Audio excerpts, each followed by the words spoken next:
Boa noite, estamos começando a entrevista coletiva do técnico Rogério Ceni após a partida contra o Atlético Goianiense pelo Campeonato Brasileiro 2020. Boa noite, Rogério. Wesley Ramon, da Sonora FM. Rogério, o que tirar de positivo nesse empate para poder usar no jogo contra o São Paulo na próxima quarta-feira? O que tirar de positivo? Tira o limpo. Eu acho que a luta, a entrega de todos, né?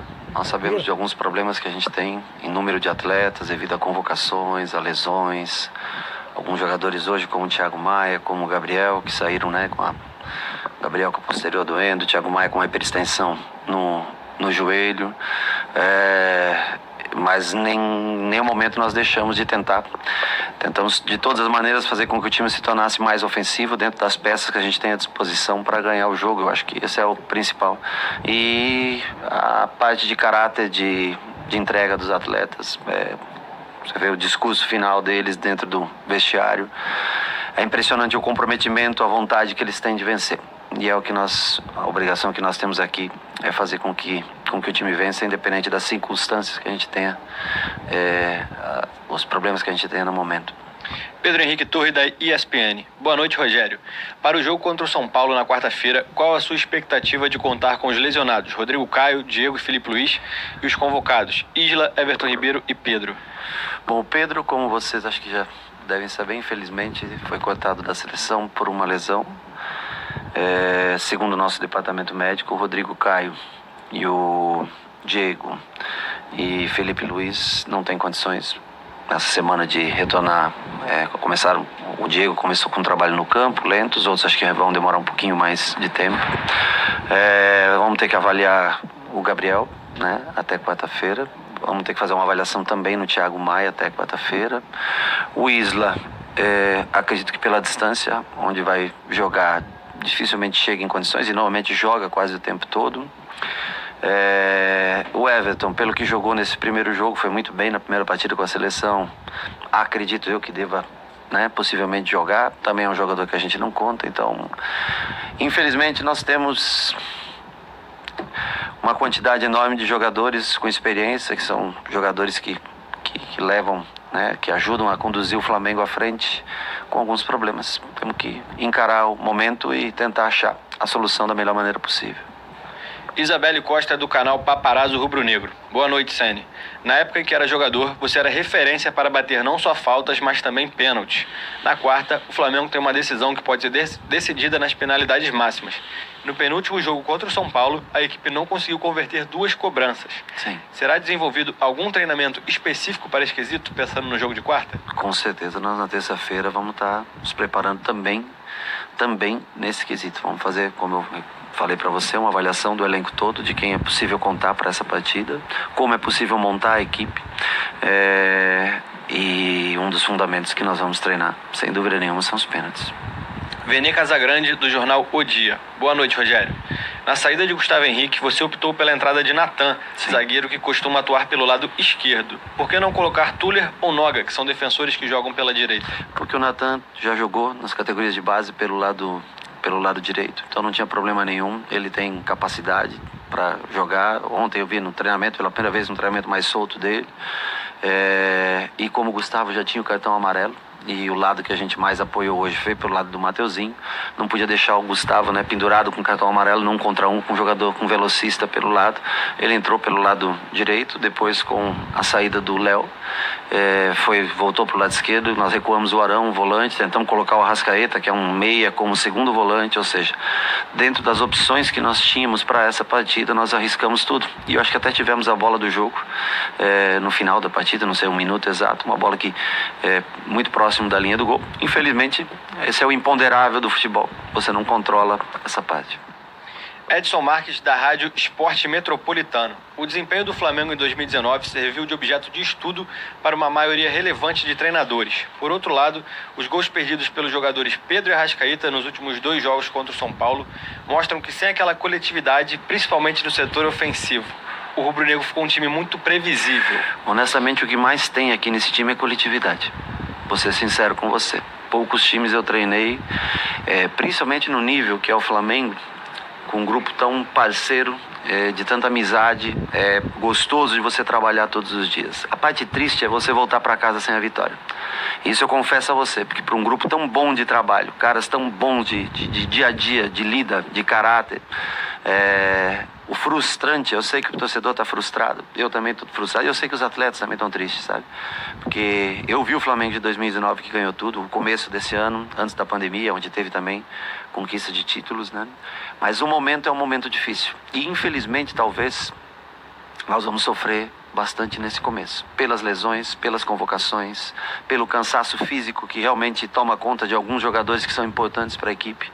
É lógico que eu quero a vitória e eles também querem. O torcedor, eu tenho certeza, tem a expectativa da vitória, de ser campeão. Mas talvez antes de melhorar nós vamos sofrer um pouco. Então ele complementa a pergunta perguntando, será esse talvez o maior desafio seu como técnico do clube? Eu não tenho a mínima dúvida, não tenho a mínima dúvida. Rafa Melo, da rádio Onda Mix. Boa noite, Rogério. O Thiago Maia vinha sentindo a perna, mas permaneceu em campo por mais tempo. Logo após, errou o passe que culminou no gol do Atlético. Isso poderia ter sido evitado? Olha, o Thiago Maia teve um choque, eu não sei exatamente o que foi, porque eu estava distante no campo. O departamento médico conduziu ele até a beirada do gramado, ele falou que estava ok.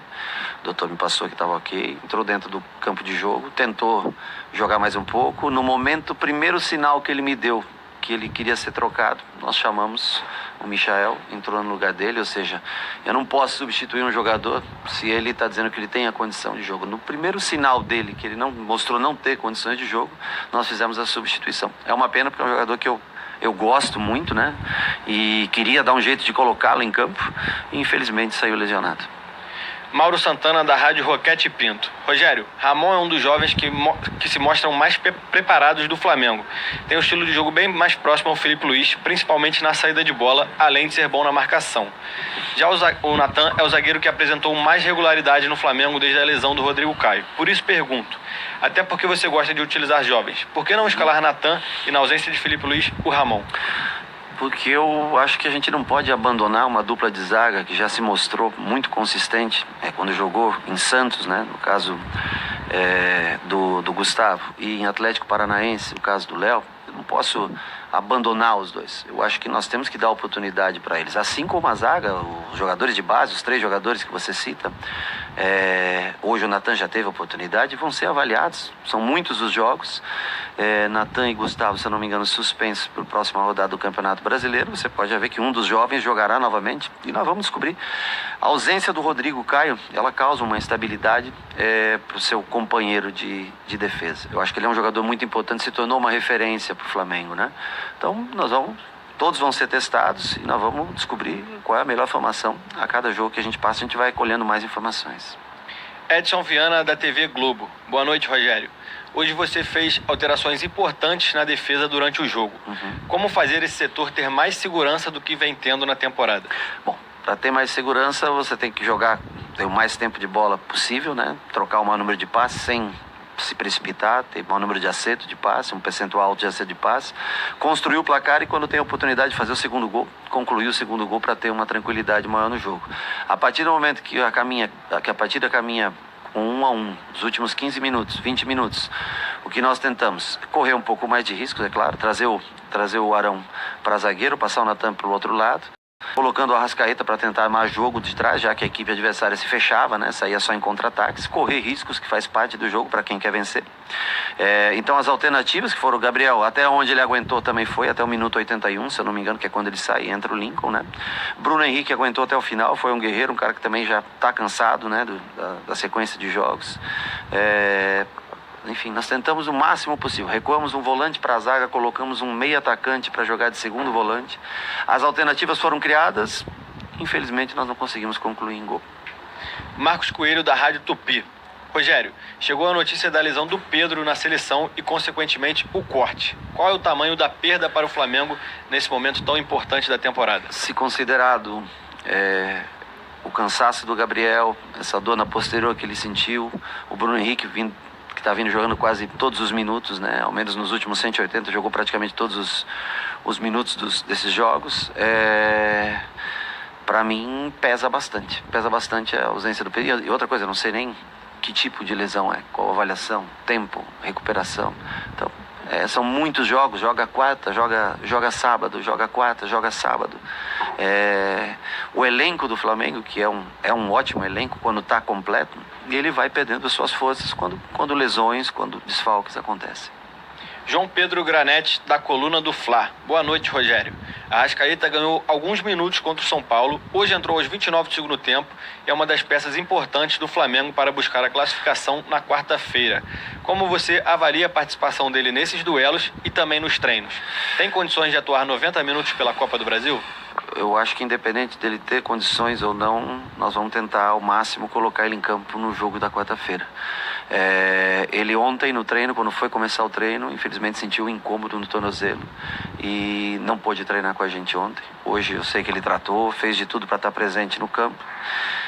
Eu, para colocar ele pela beirada, como eu gosto dele pelo lado de fora vindo para dentro, ele não vai ter condição física no momento de fazer a função desse jogador, como ele e Everton já fizeram no passado, que é o que eu gostaria de ver. Então nós vamos ter que achar uma solução em uma posição que ele possa nos ajudar, porque é um jogador que tem muita personalidade, apesar da dor que sente, do incômodo que sente, quer estar presente, quer ajudar, mas a condição de fazer um lado de campo atrapalha bastante. Enfim, resumindo para você, o elenco são caras ótimos de se trabalhar, ótimos de se lidar, de muito bom caráter. Mas é um elenco que está fisicamente bastante cansado e com muitas lesões, muitos desfalques. Isso atrapalha a formação para qualquer treinador.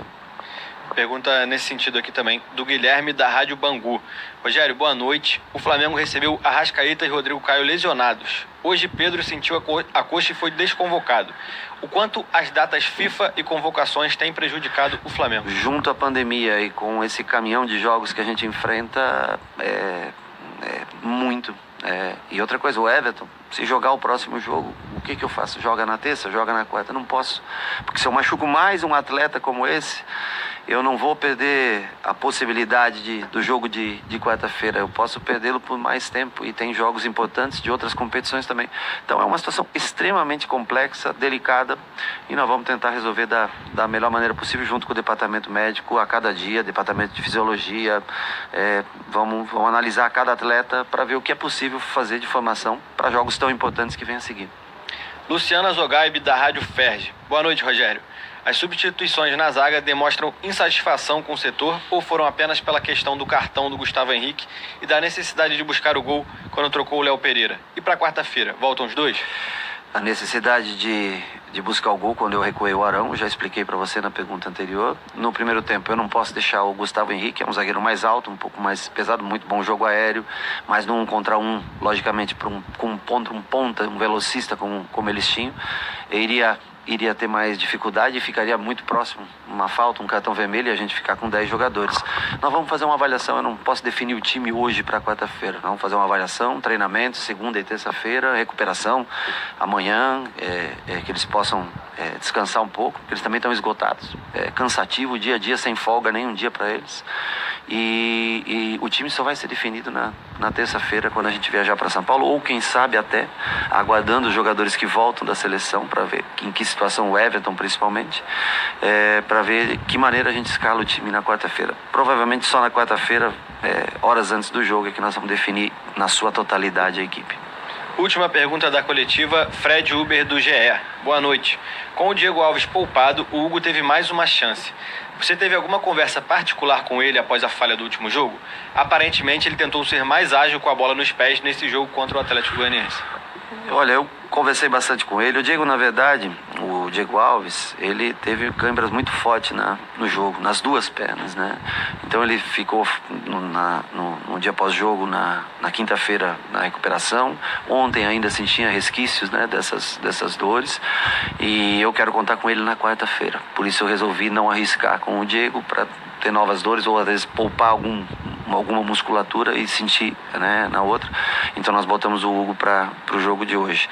Eu conversei com ele que a gente tinha que ser mais objetivo, né, que não podia correr tantos riscos, né. Eu acho que ele até melhorou nesse quesito. Aliás, teve um recuo muito parecido com o recuo do jogo, que ele já dominou a perna direita, botou uma bola longa, né. É o que eu falo para você, ele é um jovem de potencial e que vai errar infelizmente a vida é assim, você aprende com os erros. Eu acho que hoje ele tentou corrigir, já, né, focado no jogo. É um menino bom, um menino de cabeça boa, mas o Diego para quarta-feira é o goleiro que começa jogando. Muito obrigado. Fim da coletiva de imprensa do técnico Rogério Ceni. A gente encerra aqui a participação direto do Maracanã. Volto com vocês aí, Emerson, Raul, Flá